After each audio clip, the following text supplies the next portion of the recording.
यही शायद 2022 की सबसे रोमांचक थ्रिलर कहानी है। इस छोटे से कस्बे के हर इंसान को शाम होते ही अपने घर लौटना होता है। रात होने से पहले सरपंच यानी मेयर घंटी बजा के सबको चेतावनी देता है कि घर जाओ और दरवाजे खिड़कियां अच्छी तरह बंद कर लो। चाहे बाहर कुछ भी हो, दरवाजे खिड़कियां मत खोलना, क्योंकि रात में अजीब लोग और डरावने चेहरे बाहर दिखाई देते हैं। लेकिन जैसे जैसे अंधेरा गहराता है, एक औरत अपने शराबी पति का इंतजार करते करते थक जाती है। मजबूरी में वो अपनी बेटी के साथ दरवाजे और खिड़कियां बंद कर लेती है और भगवान से प्रार्थना करने लगी है। बेटी सो ही रही थी कि अचानक उससे अपनी दादी की आवाज सुनाई देती है। वो खिड़की खोलकर देखती है कि बाहर एक बुजुर्ग औरत खड़ी है जो बहुत दयनीय लग रही है और कह रही है कि मुझे ठंड लग रही है, दरवाजा खोल दो। मासूम बेटी को उस पे तरस आ जाता है और वो खिड़की खोलने लगी है। तभी उसकी माँ आकर उसे रोकना चाहती है, लेकिन बहुत देर हो चुकी होती है। अगले दिन जब पति होश में आता है और घर लौटता है तो देखता है कि दरवाजे पर भीड़ लगी हुई है। सरपंच गुस्से में उससे पूछता है कि वो कल रात कहाँ था।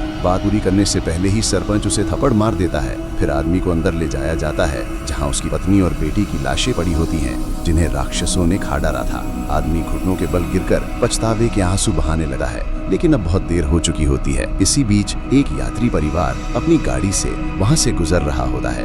वे लोग गलती से इस कस्बे में आ जाते हैं। सरपंच उन्हें रास्ता बताता है, लेकिन असली सच्चाई ये है कि इस कस्बे में एक बार आने के बाद कोई बाहर नहीं निकल सकता। वे लोग चाहे जितनी बार कोशिश करें, हर रास्ता घुमाकर उन्हें फिर इसी कस्बे में ले आता है। इसके बाद घटनाएं और भी डरावनी हो जाती हैं। रात का अंधेरा, भयानक राक्षस, टूटे दरवाजे, बंदूकें और लोगों की जान बचाने की जद्दोजहद। ये जगह एक ऐसा रहस्य बन जाती है जहाँ से कोई आसानी से बाहर नहीं निकल पाता।